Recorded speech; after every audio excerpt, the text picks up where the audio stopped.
Hi, this is your second appearance at Toronto Trek, and it's one of a number of conventions that you're doing this year. Do you find with the sudden emergence of the Forever Night fan clubs and the popularity that you are much more in demand?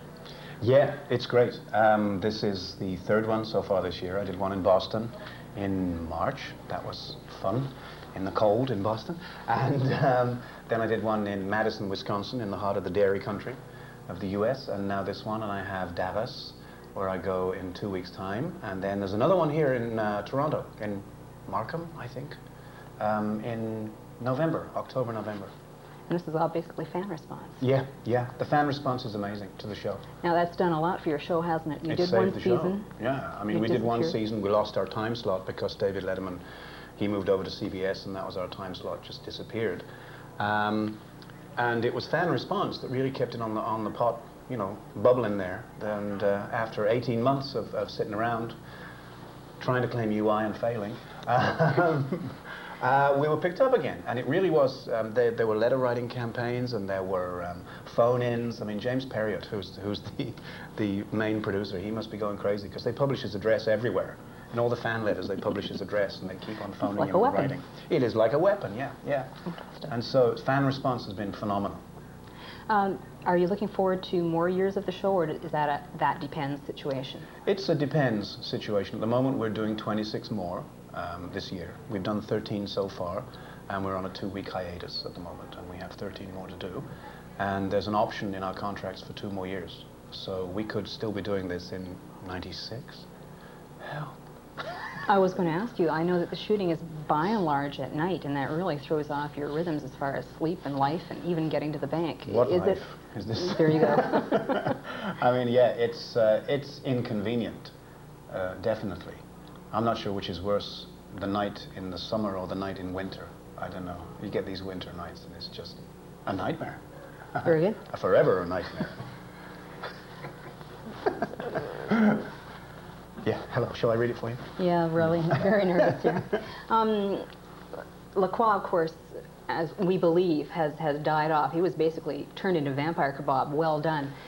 He is going to come back? Yeah, you see, good kebabs always return on you, don't they? You know? Yes, he comes back. In fact, the last episode that we filmed of the first year, the very last scene that we shot was, he was back. He was looking up at Nick's apartment window and sort of glaring. Now, with him back, does that mean that you will get more shots in the real-time showing as opposed to the flashbacks? Yeah, yeah. At the moment, so far, we've been doing episodes where there are both. I mean, Lacroix has a job now. He's off the unemployment roll, and he's a late-night radio show host, sort of talk show radio. As opposed to the president of a blood bank. Yeah. Right. Yes, absolutely. And it's one of these strange new wave, you know, strange talk shows that he does. Has character developed any, or is that things you're going to work on slowly through the season? It has developed. Yeah, the relationship between Lacroix and Nick has changed subtly. The overt antagonism that used to be between them isn't so overt anymore. It's still there. There's a lot of simmering anger that's still there, but Lacroix has become more of a mentor now rather than an antagonist. He's seen that his attempting to bring Nick back to the vampire way by violent means hasn't worked. So he's now trying to sort of, you know, he'll say, well, look, Nicholas, you know, he'll use sweet reason instead. It's still not working, but, you know, at least he's trying. I noticed with your fans there's a very strong female following, extremely strong, and I was wondering if that has something to do with the fact that it seems to be, of all the creatures of horror mythology, vampires are usually seen as seducers. Yes, it's all that blood and sucking and stuff, you know. It's quite a bit. It's a very erotic thing.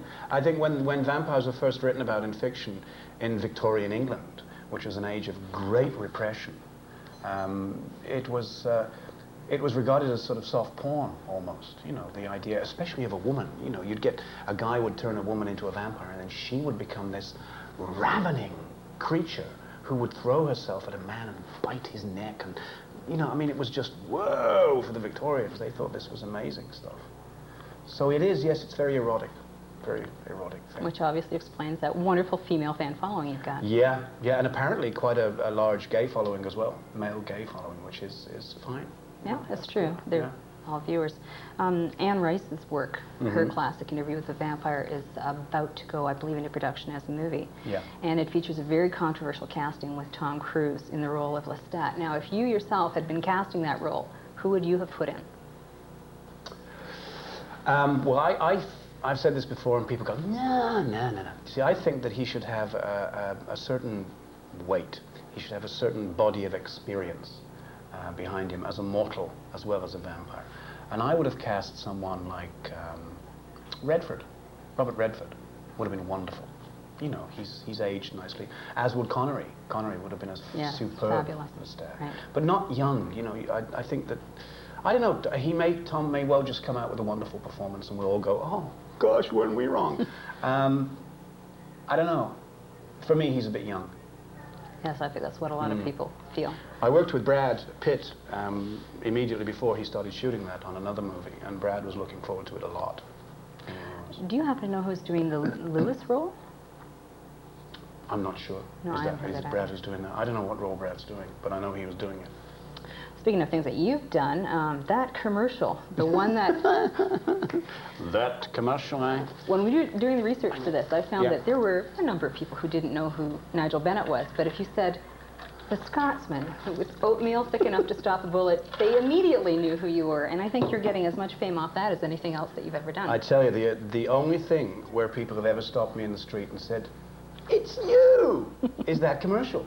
Nobody ever recognizes you from straight stuff, but a commercial, people just, it's because it's shown so often, you know, and they just recognize the face. We're doing another one. We're about to record. So there you go, so popular, it's into a sequel. Yes, absolutely. Now, do we get to see the kilt and the Nabonese this time? I don't know, I was wearing them originally. I think it ran over time, but the original opening shot was his feet entering frame and then panned up over this awful kilt. I mean, they're all different tartans as well, which was a real joke. The socks are one tartan, the kilt's another, and the ties another. Now that would have been wonderful. Just crazy, crazy.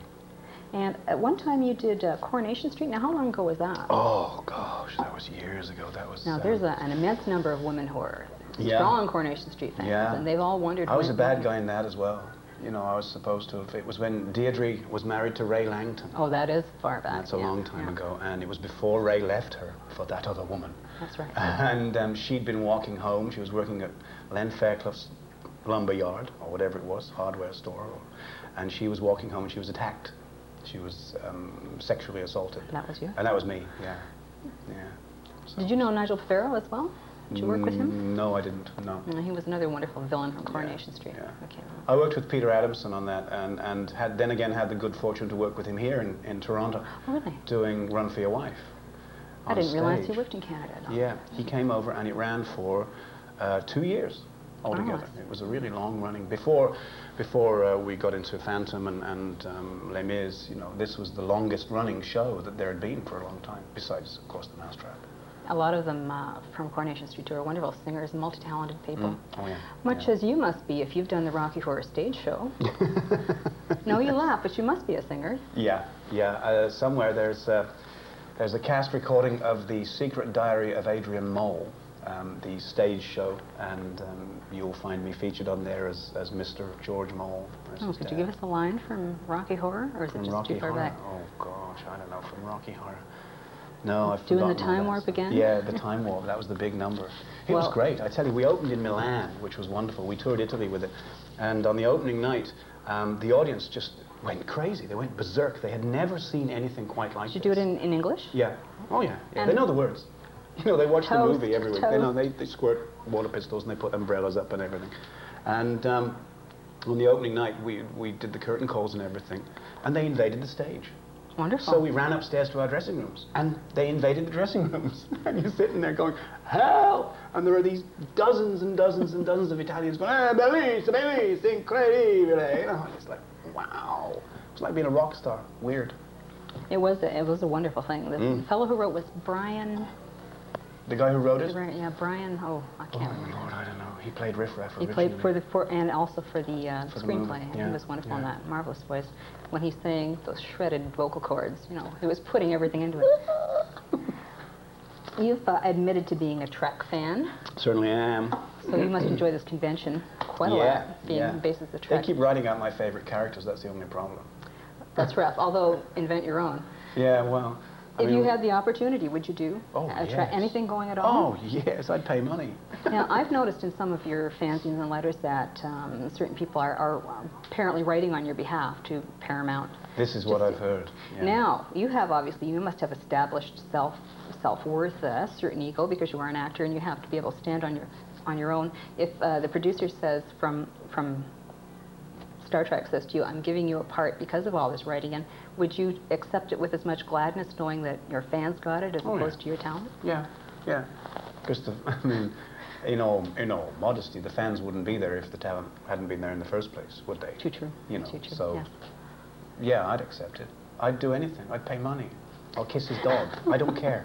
You know, it's like Richard Harris. There's a story about Richard Harris when they were doing the movie of Camelot, and he desperately wanted to play King Arthur in that, and the producer said, no, Richard Harris? No, come on. And Richard, who was an established film star, said, I'll come and audition for you. I'll come now and audition for you and sing for you. And they said, oh, all right. And he did, and just blew them away completely. Wonderful. Well, there you go. Yeah, well, it's possible. Anything's possible. I'd do that. I promise. Anything. You were quoted once as saying that Deep Space Nine was the more cerebral of the Star Trek series. Yeah. Now, do you know that a lot of fans feel that it's actually one of the worst, sort of direct Trek? And how do you reconcile your view with... Well, I may have said it was the more cerebral, but I don't think I ever said it was the better. I think I'd agree with direct Trek is a wonderful phrase for it. It's so ponderous, it's so meaningful. Every line, you know, and you just think, oh, come on, lighten up, guys. Yes, a little heavy. Yeah, a little heavy yeah. I don't watch it all that much now, you know. As far as other Star Trek connections go, you once worked with Famke Janssen, who did a marvelous episode of Star Trek where she was did, and I didn't realize. I really did not realize. And I can see her now. Because last year when I was here, someone talked about that in the audience, and I said, I'm for you, Jean-Luc Picard, which is what she said. Exactly. Big laugh came out of the audience. She's gorgeous. Gorgeous. Exceptional. Gorgeous woman. Yeah. Yeah, model by day, that was. There were lots of gorgeous Was that women not an there. attempted series start? Yeah, yeah, it was supposed to be, but I don't think it ever happened. That's a shame. Mm. Okay, a little bit about your career. You've done extensive work in Britain before you came to Canada. Now, when you came to Canada, or when you crossed the ocean, you had quite a few options. There was Los Angeles, there was New York, and they're all much bigger markets for your type of talent. Why pick Canada? Well, at the time I was married to a Canadian girl, and so there was no problem with immigration in getting in here. Right. I have no, I might be able to wangle it now to get into the States, but really at the time there was no reason they should ever even consider me to allow me in there. You know, no relatives, no great, not a known quantity, a name or anything like that. Now I might be able to pull something off, but not then. Although now that you're established as you are in Canada, would you like to stay, or well, yes, I do would. greener fields back in? Well, it's not even greener fields. It's a sad fact of life of the industry is that most of the stuff that's made here is American. Most of the stuff. Sure. And most of the leading roles of most of the stuff are cast in the States. So if I want to carry on playing good support roles, I can stay here. I can play guest principals. I can do this series, which is wonderful. But if I want to start playing leading roles in big series or big films, then I've got to go down to LA. There's no other way for it. You have to be down there and you have to be available. Which gets me into courage. There has to be a lot of courage, either that or self-conviction in acting. If you go down to LA, of course, then you're in a bigger market with much more competition. You have the self-confidence to do that? Or you would do that? Maybe not this year? I don't even know if it's self-confidence. I think it's just being stubborn is what it is. You know, I mean, I just... Which is maybe the better quality. Yeah. Yeah, I think I'd be okay. You see, it wouldn't be the end of the world if nothing happened. It's not that important. You know, it's not brain surgery, this is. It really isn't. And, I mean, as far as I'm concerned, if I went down there and I was successful, that would be wonderful. But if I went down there and I wasn't successful, it wouldn't be a negative thing. It wouldn't take away from anything else that I'd done. Because, you know, 90% of this job is luck. Is being in the right place at the right time. It has very little to do with talent. Wonderful. Although we know you have plenty.